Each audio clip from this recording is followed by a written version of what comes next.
전미예수님, 오늘은 민수기 강의 9번째입니다. 성부와 성자와 성령의 이름으로 아멘.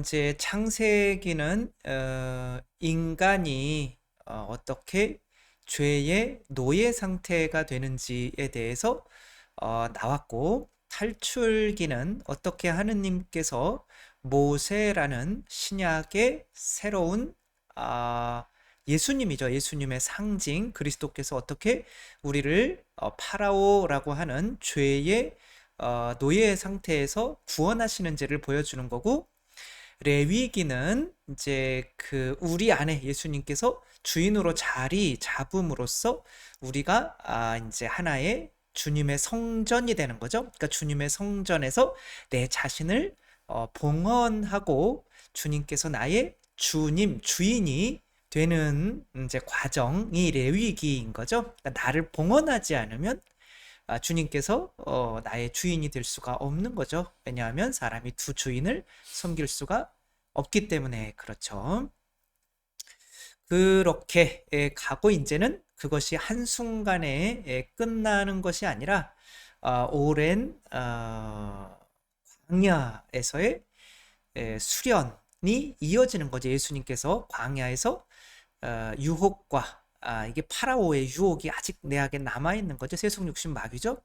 그것과 이제 싸우는 이제 그런 건데, 그 과정에서 혼자 광야 생활을 하는 것이 아니라 공동체, 교회라는 공동체에서 그 자기 정화와 성화가 이루어지는데, 그 공동체를 어떻게 이끌어 나가고 나는 그 공동체에서 어떠한 믿음과 또 어떠한 싸움을 해야 되는지를 알려주는 것이 민수기다라고 했죠. 그래서 한번 읽어보면, 민수기는 하느님 나라 백성 공동체의 삼옥 시스템에 대해서 말하고 있다. 그래서 이 책은 하느님 백성이 광야에서 생활하며 겪는 여정, 우리의 삶을 보여주는 거죠. 특히 각 백성의 숫자와 역할, 제사장들의 임무와 권위 등을 이제 그 앞에서 설명하고 있는 거죠. 그래서 교회 시스템이 어떻게 이루어져야 되는지 먼저 알아봐야 되는데, 가장 중요한 것은 저조차도 상상을 하지 못했던 그 중요성, 내 백성을 명확하게 알아야만, 목자가 내 양떼가 몇 마리인지도 모른다면 그것은 이제 사목을 하는 사람의 자세가 아닌 거죠. 그래서 첫 번째는 어떠한 일을 하느냐면 숫자 파악을 한다. 그래서 처음에 뭐죠? 조사를 하죠. 뭔 조사죠? 병적 조사라기보다는 그 백성들의 이제 정확한 숫자를 해서 그 백성들에게 또 정확한 역할과 그 질서 유지를 이제 그런 시스템, 사목 시스템을 만드는 게 가장 중요하기 때문에 가장 먼저 나온 거고, 그 시스템 안에서 어떤 일을 해야 되는지가 이제 그 다음에 나오는데, 사제들이 이 백성들을 정화하고 죄에서 싸워서 이기게 만들고 성화하고 그 주인을 하느님으로 섬기게끔 하는 이제 사제들의 어떤 사명에 대해서 이렇게 나오고 있죠. 그러니까 사제들이 백성을 위해서 내가 자가지고 백성이 이제 하느님께로 가는 어떤 길이 되어주는 그런 건데, 그렇지만 이제 내가 죽고 나는 길이요 진리요 생명이가 이제 사제가 해야 되는 일인데, 그렇지만 권위라는 게 있다, 질서라는 게 있다 라고 하면서 이제 최고 목자인 이제 누구죠? 모세에게 아론과 이제 미르얌이 반란을 일으키고 막 그러죠. 이제 그런 권위, 그래서 우리가 지금 교황님에 대한 권위, 그런 것들을 지켜 나가야 된다는 거죠. 이 모세의 절대적인 권위, 모세가 없었다면 이 홍해를 건널 수가 없고 광야도 끝까지 갈 수가 없겠죠. 그래서 그리스도의 대리자로서 교황님이 이제 그리스도의 대리자로서 왜 나를 박해하느냐? 교회가 바로 그리스도 당신 자신인데, 그냥 전체 교회가 그런 것이 아니라 당신은 머리 역할을 하시는 거고 우리는 순종하는 몸의 역할을 하는 거기 때문에 교회 질서와 순종이 깨어져서는 절대 안 된다. 그 다음에 이제 그 목자들이 이들에게 주어야 되는 것은 어떠한 믿음인가? 바로 우리가 가나안 땅에 살 수 있는 자격이 있다. 그리고 근데 이제 다윗이 골리앗을 봤을 때처럼 이제 그 두려움이 이제 믿음이 없을 때 생기는 거잖아요. 베드로가 두려워서 물 위를 걷다가 내가 어떻게 감히 물 위를 걸을 수 있는 존재인가? 그러며 다시 물 위를 속으로 빠질 때 예수님이 참 겸손하다 그러지 않고 너는 왜 이렇게 믿음이 없냐 그러잖아요. 그러니까 믿음은 자격인 거. 내가 거기 들어갈 수 있는 자격. 나도 이제 어린 애기들도 그러잖아요.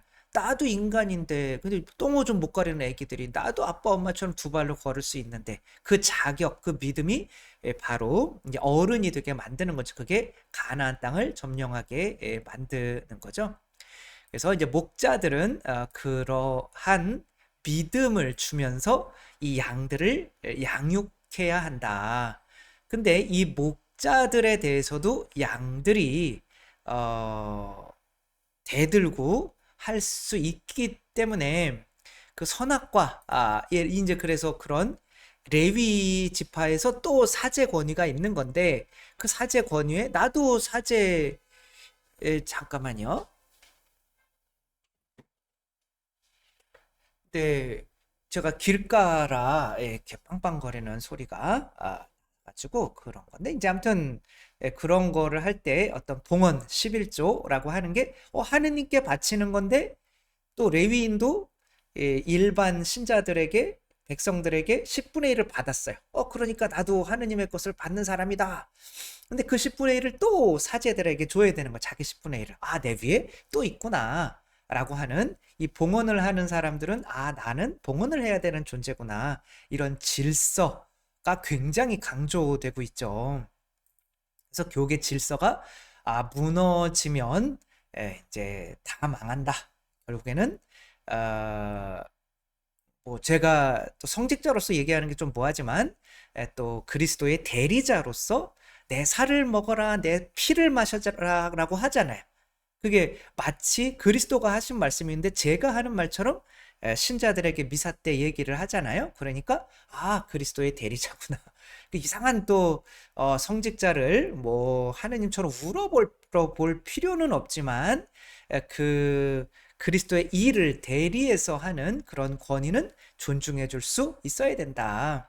그런 의미에서 신자들이 내는 돈을 신부님이 받는다고 해서 우리가 다 매개 살리는 건데 신부님이 말이야 막 이런 게 아니라 그래도 하느님의 권위를 어느 정도는 가지고 있기 때문에 내가 봉헌하는 이것이 저 분이 써도 된다라고 하는 그런 것을 가져야 된다. 라고 하는 거죠. 그러면 그냥 무조건 봉헌하라고 하는 것이 아니라 그런 봉헌을 통해서 사제들은 하느님이 얼마나 자비로우신지를 알려주어야 되는데 그렇게 받고 이제 그리스도의 살과 피를 내어주는 거잖아요. 그쵸? 그러면서 우리의 죄는 그리스도의 피값으로만 용서받는다는 거. 이제 가끔은 고해성사 볼 때 내가 보속하는 게 무슨 내 죄 용서받는 거랑 큰 상관이 있는 것처럼 생각하는데 그런 게 아니죠. 하느님의 무한한 그리스도께서 피를 흘려 놓으셨기 때문에 그 피값으로 우리가 죄가 용서받는다라고 하는 거고 그 다음에 이제 뭐 발락이 이제 발람이라는 예언자를 불러가지고 막 이렇게 하려고 했는데 돈 주고 막 뭐 권위도 세워주고 하고 또 이제 이스라엘 백성에게 성적인 것들도 막 들어왔을 때 이제 사제들이 또 이들을 이제 그런 어떤 성적인 타락을 이제 찔러 죽이는 일을 하는 거죠. 그래서 그 사람들은 이제 축복을 받고 어떤 그런 문란한 거를 끌어온 그 지파는 이제 많이 죽게 되고 그렇게 병적 조사가 이제 두 번째로 이루어지죠. 그러니까 세속육신 마귀가 사라진 어떤 그 전에는 육체적으로 보이는 이걸 가시적 교회라고 그래요. 육체적으로 보이는 교회에 대해서 이제 얘기를 했다면 광야 생활을 하는 동안에는 이제 가나안 땅에 진짜 들어갈 수 있는 영적인 백성의 숫자가 세워졌다라고 보시면 되는 거죠. 그러니까 예수님께서 광야에서 세례를 받고 세례를 받으면 이제 외적인 숫자가 드러나지만 세속육신 마귀를 이긴 예수님은 다른 모습인 거죠. 이제 복음을 전할 수 있는 그런 새로운 백성의 어떤 탄생이 이루어지는 거죠. 그렇게 새로운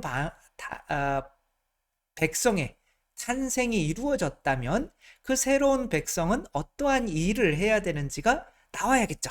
그래서 오늘은 27장에서 몇 장까지 할 거냐면요.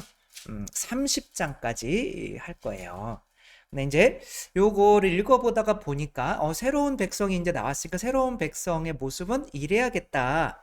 물론 이것을 이렇게 해석하는 사람은 저밖에 없어요. 그러니까 저거는 얼토당토하지 않다.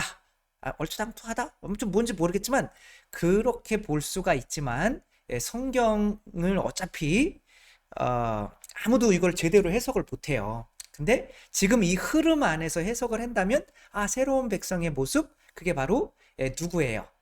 야곱의 일생이 비슷하잖아요. 야곱은 언제 새로운 백성이 됐죠? 이 축복을 받은 다음에, 그쵸? 이삭으로부터 자기 형의 옷, 에사우의 옷을 입고 나도 이거 받을 자격이 있어요 라고 한 믿음이 생긴 거잖아요. 그게 새로운 백성이잖아요. 그때부터 진짜 20년 동안 고생하는 진짜 이제는 내가 죽고 그리스도로 살면서 그리스도께서 나 대신 살았으면 이렇게 살았겠다라는 열매를 맺어서 다시 에사우를 만나러 가는 이 과정이 나와야만 하는 거잖아요. 그래서 한번 보도록 하겠습니다. 이 이야기 2차 병적조사가 아니라 인구조사를 한 이야기 다음에 바로 27장 어떤 이야기가 나오냐면 딸의 유산 상속권이 나와요. 그래서 이 딸들이 므낫세 씨족의 이제 딸들이 이제 땅을 차지하면 유산을 받아야 되는데 그때 유산은 뭐 장자를만 받는 것도 법이었지만 심지어 뭐 여자들은 이제 숫자에 안 들어갔으니까 받을 수 있는 자격이 없었던 거예요. 미국도 여성들이 투표를 할 수 있는 그런 한 인간으로서 내 목소리를 낼 수 있는 게 뭐 몇 년 안 됐잖아요. 그쵸? 200년도 안 됐잖아요. 근데 지금 이건 어느 때냐면은 뭐 기원전 한 1400년대니까 그러니까 지금으로부터 한 3400년 전에 이때는 진짜 호랑이가 담배를 폈을 거예요. 이때 여성들이 우리 집안에는 남자가 없어가지고 땅을 못 받는데 그러면 우린 뭐냐? 우리는 왜 땅을 못 받냐? 우리도 땅 줘라 여자들이지만. 그러니까 지금 우리나라도 뭐 유산 상속을 하는데 n분의 1로 하는 게 얼마 안 됐잖아요. 근데 이때는 이건 어마어마한 정신 나간 어떻게 보면 그런 거죠. 아니 딸이 무슨 땅을 가져? 뭐 너희들이 농사 지을 거야? 뭐 이렇게 하는 거죠. 그러니까 결론은 어떻게 났겠어요? 하느님이 줘. 딸들한테도 줘. 그러니까 이게 중요한 거죠. 나는 그래요. 내가 받을 자격이 없지만 왜 내가 자격이 없냐? 이건 뭔 소리예요? 아무튼 받을 자격이 있다라고 하는 거죠. 그러니까 이런 일이 언제 있었어요? 바로 야곱이 언제 그랬죠? 이게 이게 그림을 안 찾아놨네. 찾은 걸 찾았는데 지웠나 봐요. 이제 불콩죽으로 형한테 불콩죽을 주면서 장자권을 나한테 팔아라. 아니 본인은 자격도 없잖아요. 자격도 없는 사람이 우리는 그리스도가 될 자격이 없잖아요. 물 위를 걸을 수 있는 자격이 없잖아요. 하느님 나라의 상속권은 하느님 자식밖에 가질 수가 없어요. 근데 우리는 하느님 자식이 아니잖아요. 우리는 하느님으로부터 났어요. 그럼 이단이에요. 하느님은 독생 성자 예수님밖에 안 났어요. 근데 내가 하느님의 자격을 얻을 수 있다? 그럼 어떻게 얻어요? 그러니까 하느님은 자비로우시니까 당신 옷을 껍데기를 벗어가지고 십자가에 그 구리뱀처럼 매달려가지고 그 옷을 나한테 줬어요. 그러니까 내가 예수님이라고 할 자격이 있어요. 내가 하는 예수님이 내가 예수님이니까 하느님 나라에 내가 하느님 아버지라고 부를 자격이 있고 받을 자격이 있어요. 라고 하는 게 새로운 믿음이 생긴 거예요. 나는 그럴 자격이 있어. 물 위를 걸을 자격이 있어요. 라고 해서 그렇게 받게 되잖아요. 그래서 결국 이제 무슨 얘기가 나오냐면 여호수아 여기 있네요. 야곱의 형 에사우는 뭐 다 했던 거니까 불공주 장자권 본인은 그런 장자가 될 수 장자권 하느님 나라의 상속권을 받을 자격이 없지만 자격이 있다고 믿는 거야. 이게 왜 그런 거야? 하느님이 자비로우시다는 믿음을 이제 그 교회 안에서 얻게 된 거죠. 그래서 교회 안에서 우리가 가져야 되는 믿음이 바로 근데 이제 그 믿음을 못 갖는 이유는 세속 육신 마귀가 내 안에 있기 때문에 나는 돈으로 아담과 하와처럼 주님이 되고 싶고 어떤 먹는 거 성적인 거로 애를 낳아서 창조자가 되고 싶고 내가 뭐죠? 또 교만해서 다른 사람을 심판함으로써 내가 심판관 하느님이 스스로 자기 힘으로 되려고 하는데 이제 그런 마음을 죽이고 세속 육신 마귀가 죽는다면 그 하느님은 나를 이미 당신의 생명나무 그 가죽옷을 덮어주면서 너는 그리스도라고 우기기만 하면은 하느님의 자녀가 될 수 있는 자격이 있어 라는 그 믿음으로 올 수 있는데 세속 육신 마귀가 살아있다면 됐거든요. 난 내 힘으로 주님과 창조자와 심판관이 될 거거든요. 뭐 이딴 식으로 얘기를 하면은 하느님이 이렇게 계속 가죽옷을 들고 계신데 못 주시는 거죠. 그렇게 이제 모세가 뭐 결국에는 뭐 말이 무슨 뭐 그거를 바위를 2번을 쳐서 믿음이 없어서 못 들어가는 거 뭐 그렇게 그거는 하나의 핑계죠. 핑계지만 이제 하느님께서 모세에게 자신의 있는 모든 권위를 떼어내서 이제 여호수아에게 주어라 그런 이야기가 나와요. 이제 네가 너의 그것을 이제 여호수아에게 주어라. 그 여호수아가 뭐 그는 영을 지닌 사람이다. 이 이제 영을 지닌 사람. 너의 권위 가운데 일부를 그에게 주어 이스라엘 자손들의 온 공동체가 그에게 순종하게 하여라. 그러니까 여호수아는 모세가 아니잖아요. 근데 내가 또 이런 축복을 받을 수 있는 자격이 있다라고 해서 이제 후계자가 돼요. 그래서 나는 이미 이제 그 에사우의 장자권의 그것을 받을 수 있는 자격이 있어요. 라고 이제 그 자격을 얻게 된 거죠. 그럼 이제 뭐 해야 돼요? 내가 이제 이 야곱은 20년 동안 뭐 하냐면 다시 에사우를 만나야 되는 걸 알아요. 어차피 내가 그분 덕분으로 내가 그리스도로 살아가기는 하지만 진짜 그리스도는 가나안 땅에서 나를 기다리고 있단 말이에요. 우리가 그건 하느님 나라인 거죠. 그럼 나는 다시 가나안 땅에 돌아가야 되는데 내 앞으로 올 때 빈손으로 오지 마라. 그래서 그 사우디아라비아에서 돈 벌어가지고 남편이 3년 동안 돈을 다 붙여줬는데 제비한테 다 털털 털렸어요. 그리고 내가 열매를 맺은 게 하나도 없어요. 그러면은 남편이 김포공항에 올 때 남편을 맞으러 나갈 수 있을까요? 그때 뭐 가출하는 자매님들, 자살하는 자매님들이 많았다고 하잖아요. 7, 80년대. 그 마찬가지인 거예요. 예수님 그 당신 껍데기를 벗겨가지고 예수님 당신 죽으시면서 우리에게 내가 그리스도로 살아. 그렇지 않으면은 나중에 내 앞에 올 때 너 스스로 지옥 가게 될 거야. 나를 견딜 수가 없으니까. 왜? 400명을 데리고 오거든요. 400이라는 거는 내가 너 때문에 죽었어 라는 뜻이거든요. 근데 그분을 맞이할 수가 없는 거죠. 그럼 20년 동안 죽도록 그리스도로 살으면서 뭐 해야 돼요?